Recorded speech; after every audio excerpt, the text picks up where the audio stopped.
Hello everyone, welcome back to learn with Mariam. अपनी video की तरफ जाने से पहले आप सबको अपने चैनल पर खुशामदीद करती हूँ और आप सबसे रिक्वेस्ट करती हूँ कि जिसने मेरे चैनल को अभी तक सब्सक्राइब नहीं किया प्लीज़ मेरे चैनल को सब्सक्राइब कर लीजिए।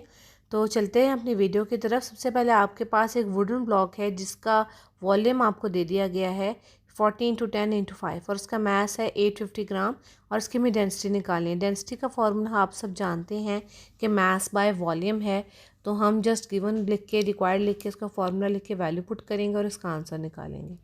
नेक्स्ट न्यूमेरिकल में हमारे पास आइस का वॉल्यूम पूछा गया है। अगर हम 1 लीटर पानी को फ्रीज़ करें तो आइस अगर हम वॉल्यूम उसका चाहिए तो पानी 1 लीटर है, डेंसिटी का अगेन वही फार्मूला है।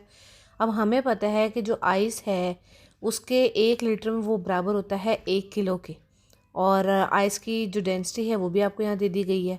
तो उससे उसको मल्टीप्लाई किया डेंसिटी से और आपके पास टोटल वैल्यू आई। उस वैल्यू को उठाकर यहाँ पे हम लोगों ने पुट किया है डेंसिटी की जगह, क्योंकि हमें उसको पानी की डेंसिटी में चेंज करना था और देन वैल्यू पुट करके हमने आंसर निकाला। 7.3 में आपके पास उसने इन चीज़ों का वॉल्यूम मांगा है। अगेन आपके पास एक आयरन स्फीयर है जिसका मास दिया गया है, डेंसिटी दी गई है, आपको वॉल्यूम निकालना है। तो जो फार्मूला गाइस आप लोगों ने ऊपर यूज़ किया है उसी फार्मूला को आप नीचे इस्तेमाल करेंगे और इसकी मदद से आप लोग यहाँ पे वॉल्यूम्स को कैलकुलेट करेंगे। ये देखिए आपके पास फर्स्ट पोर्शन में भी वॉल्यूम यहाँ पे दिया गया है, मास ओवर डेंसिटी। आप यहाँ पे उनके मास की वैल्यू पुट करेंगे, उनकी डेंसिटी की वैल्यूज पुट करेंगे, उससे आपके पास वॉल्यूम आ जाएगा।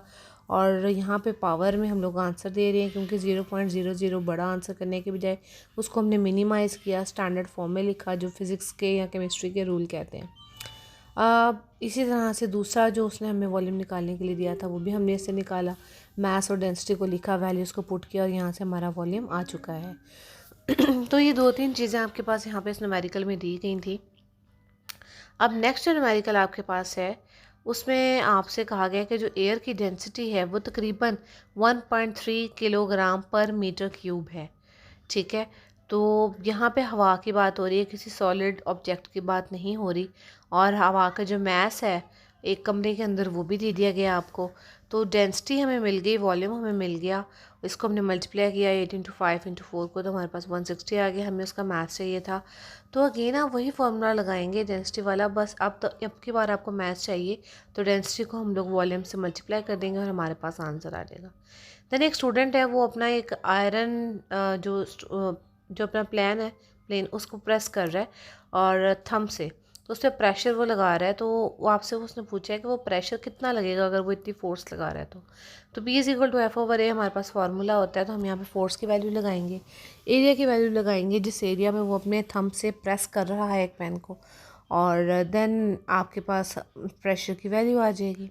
इसी तरह से एक हेड पिन है और is a square of a side of 10 meter. आपके पास उसके वॉल्यूम वगैरह भी दे दिया गया है, एरिया बेसिकली आप कह सकते हो दे दिया गया है। अगेन प्रेशर मांगा है तो उसका आपके पास फोर्स की वैल्यू उसने दी और साथ ही आपको एरिया की वैल्यू दी। तो एरिया के वैल्यू उसने बता दिया कि जो पिन है 20 न्यूटन की फोर्स इस पर लग रही है, तो उस पर प्रेशर क्या आएगा। ठीक है, तो वो हमने यहाँ पे वही अगेन जो फार्मूला था उसको लगा के इसको यहाँ पर पुट करेंगे ताकि हमारा आंसर आ जाए। तो आप देख सकते हैं यहाँ पे हमने डिवाइड किया और जो 10 की पावर्स हैं उनको किस हद तक मिनिमाइज़ किया।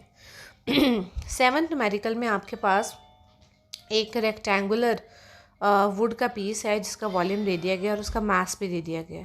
तो हमें चाहिए कि प्रेशर कितना एक्सर्ट हो रहा है सरफेस के ऊपर और उस लकड़ी की डेंसिटी कितनी है। तो पहले तो हमने जो वैल्यू हमें दी गई उससे हमने एरिया निकाल लिया, मास ऑफ ब्लॉक हमें गिवन था और हाइट भी जो उन्होंने दी थी वो भी हम लोगों ने यहाँ पर नोट कर ली। अब रिक्वायर्ड हमारे पास प्रेशर था और डेंसिटी था। प्रेशर का फॉर्मूला आप सब जानते हैं, P is equal to F/A। तो ऑब्वियसली जो उसका वेट है, weight is also a force, तो फोर्स की जगह पे हम उसका वेट पुट करेंगे और इसका आंसर निकाल लेंगे प्रेशर का। अब एक रिलेशन हमारे पास था density is equal to mass over volume. यहाँ पे आपके पास D is equal to M/V को आप P is equal to M/V कह सकते हैं, क्योंकि डेंसिटी की जगह यहाँ प्रेशर का वर्ड जो है यूज़ हो जाएगा। ठीक है, क्योंकि उधर आपके पास था P is equal to F/A। ठीक है, तो उस रिलेशन को कंपेयर करते हुए हमने यहाँ पे काम किया और यहाँ से हमारे पास वॉल्यूम आ जाएगा। इस वॉल्यूम को उठाएंगे और नेक्स्ट फार्मूला में पुट करके हम यहाँ से आंसर निकाल लेंगे। अब ग्लास का एक क्यूब है, उसकी 5 सेंटीमीटर की एक साइड है और उसका वज़न 306 ग्राम है और पूछा गया है कि उसके अंदर की जो कैविटी है ना, अंदर की जो खाली जगह है उसकी डेंसिटी चाहिए, पूरी क्यूब की नहीं चाहिए। तो हमने कहा कि जी एक साइड उसकी 5 सेंटीमीटर है, मास भी उसका नोट कर लिया, वॉल्यूम हमारे पास आ गया। अब डेंसिटी का फॉर्मूला तो मास ओवर वॉल्यूम है, लेकिन आपके पास यहाँ पे हम वैल्यू अगर पुट करें भी तो डेंसिटी आपके पास एक साइड पे आ जाएगी, वॉल्यूम इनटू मास आपके पास जो है वो एक साइड पे।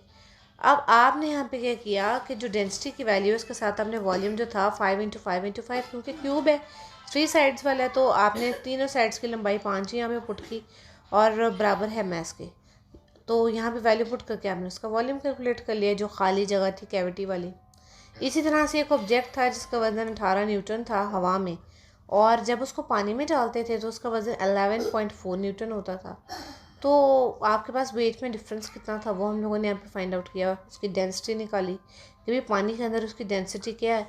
तो जो उसका एयर में और पानी में वेट था वो नोट किया, पानी की डेंसिटी नोट की, और हमें डेंसिटी चाहिए थी और ये पूछना था, बताना था कि ये मटेरियल कौन सा हो सकता है। तो ये फार्मूला तो नीचे आपके पास दिया गया निकालने के लिए, वो लगाएंगे कि उसकी एयर में क्या वैल्यू थी, एयर माइनस वाटर में क्या वैल्यू थी, और उसको हम लोग जो हमारी जो डेंसिटी की वैल्यू है उससे मल्टीप्लाई करेंगे तो हमारे पास जवाब आ जाएगा। और इस जवाब से हमारे पास अंदाज़ा हुआ कि ये जो वैल्यू है हो सकता है ये एल्यूमिनियम हो। इसी तरह नेक्स्ट न्यूमेरिकल में भी आपके पास यही चीज़ की गई है, जिसमें आपको एक ब्लॉक दे दिया गया है जिसमें डेंसिटी उसकी अवेलेबल है, और सेम सॉलिड जो ब्लॉक है उसकी हवा में डेंसिटी वगैरह दे दी गई है। तो आपको अब भी ब्लॉक का वॉल्यूम भी चाहिए, उसके जो वॉल्यूम जो पानी के अंदर रखते हैं तो क्या चेंज आता है वो चाहिए। तो यहाँ देखिए कितनी डिटेल में मैंने आप लोगों के साथ शेयर किया कि डेंसिटी निकालनी होगी तो क्या करेंगे, अगर पानी के अंदर रखने हैं और उसका वो जो वेट है वो कम लग रहा है।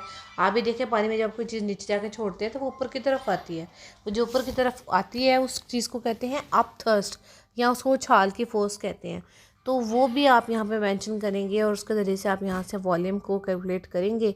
ठीक है, तो अभी आपके न्यूमेरिकल्स फिनिश नहीं हुए, और साथ साथ रिक्वेस्ट करती हूँ कि वीडियो को लाइक एंड शेयर करते जाइए, चैनल को सब्सक्राइब कीजिए। नेक्स्ट न्यूमेरिकल में भी आपके पास डायामीटर दिया गया एक पिस्टन का, जो एक हाइड्रोलिक प्रेस यानी जो पानी की एक मोटर होती है उसमें लगा होता है हाइड्रोलिक प्रेस, उसके अंदर उसका डायामीटर आपको दे दिया गया, और एक कार जो उसको उठा रही है उसका वज़न वो भी दे दिया गया है, पिस्टन का डायामीटर भी दे दिया गया है। तो आपसे ये पूछा गया था कि कितनी फोर्स चाहिए होगी कार को लिफ्ट करने के लिए, तो फार्मूला आपके पास गिवन है, यहाँ पे वैल्यू पुट करेंगे और आंसर निकालेंगे। इसी तरह से एक स्टील की वायर है जिसका एरिया दे दिया गया है, और जब उसको गर्म किया ना 4000 न्यूटन के ऊपर फोर्स लगाई तो उस फोर्स की वजह से उसकी लेंथ में ना 2 मिलीमीटर का इजाफा हो गया। तो यंग मॉडुलस निकालना है। आप सब जानते हैं यंग मॉडुलस तो है ही ये कि उस तार में कितना बिगाड़ पैदा हुआ है, कितना स्ट्रेस क्रिएट हुआ है इस फोर्स के अवेलेबिलिटी की वजह से। तो यहाँ पे जो वैल्यूज़ दी गई उनके अकॉर्डिंगली हम यहाँ पे यंग मॉडुलस के फार्मूलाज लगाएंगे और आपका आंसर आ जाएगा। स्ट्रेस यहाँ पर फोर्स ओवर एरिया ही है, क्योंकि स्ट्रेस से मुराद है उस पर्सनल एरिया पे कितना प्रेशर लग रहा है। तो आपके पास नीचे जो स्ट्रेन है वो है चेंज इन लेंथ के, पहले लेंथ के में कितना चेंज आया डिवाइडेड बाय ओरिजिनल लेंथ। ये पुट करके हम फाइनली यहाँ से यंग मॉडुलस की वैल्यू को कैलकुलेट कर सकते हैं। सो ये थी जनाब हमारी आज की वीडियो, जिसमें हमने chapter number 7 9th class physics के न्यूमेरिकल्स को डिटेल से डिस्कस किया, आपके पास बताया। फिर भी अगर आपको किसी न्यूमेरिकल प्रॉब्लम में कोई इशू हो तो आप कमेंट सेक्शन में मेंशन कर सकते हैं, और किसी चैप्टर में कोई इशू आ रहा हो तो भी आप मेंशन कर सकते हैं। मज़ीद वीडियोस के लिए, इंपॉर्टेंट क्वेश्चंस के लिए मेरे चैनल पे बने रहिए। तब तक अपना ख्याल रखिएगा। आपसे नेक्स्ट वीडियो में मुलाकात होगी। शुक्रिया।